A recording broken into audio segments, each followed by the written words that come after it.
je dirige un nouveau département issu de la loi fédérale sur les HES au sein de ce campus de 2000 étudiants, la Haute École d'ingénierie et de gestion du canton de Vaud. Alors c'était d'autant plus un défi pour moi que je ne suis moi-même pas issu de la formation d'ingénierie.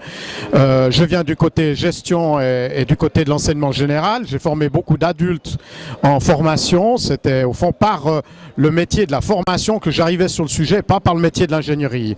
Alors ce qui était au début, si vous voulez, plutôt une lacune de n'être pas issu du sérail, s'est révélé, je l'espère en tout cas, plutôt une force, parce que ça m'a permis de regarder ça comme un formateur d'adultes et de poser un diagnostic de généraliste sur les besoins actuels en ingénierie.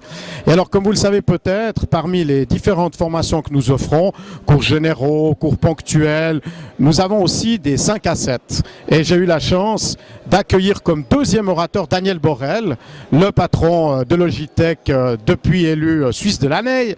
Et c'est Daniel Borel qui m'a un petit peu aussi aidé à m'allumer, je dirais, quelques lumières importantes pour ne pas se tromper. Alors c'est ainsi que nous avons développé dans les technologies de la communication, dans l'information, dans l'ingénierie de gestion au sens propre du terme, dans le bâtiment et dans la nanotechnologie, autant de formations que je viens de les citer, qui soient des formations d'un très bon niveau, parce que ça sert à rien autrement de faire du bricolage, et qui puissent être déclinées en cours, je dirais, ponctuels, en cours un peu plus longs qu'on appelle maintenant des CAS, Certificates of Advanced, voire en études globales, qui est un peu de très haut niveau, qu'on appelle maintenant le MAS, le Master in Advanced Studies.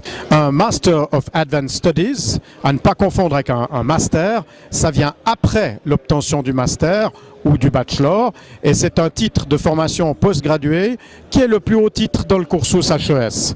C'est donc une formation exigeante. Le long life learning est maintenant entré dans les mœurs. On sait maintenant, même dans le 3e âge, j'en discute souvent avec des gens, que l'on n'apprend plus une fois pour toutes dans la vie. On sait que les compétences demandées évoluent très rapidement et qu'une fois qu'on a reçu une formation, on peut compter à peu près une dizaine d'années, et parfois c'est même moins. Il faut tout de suite remettre cette formation en question, acquérir des compétences qui sont adaptées à de nouveaux défis, à de nouveaux projets. Et donc la formation continue est, je crois, reconnue. En tout cas, dans les discours de cantine, mais également dans le monde scientifique, il faut passer maintenant de la parole aux actes.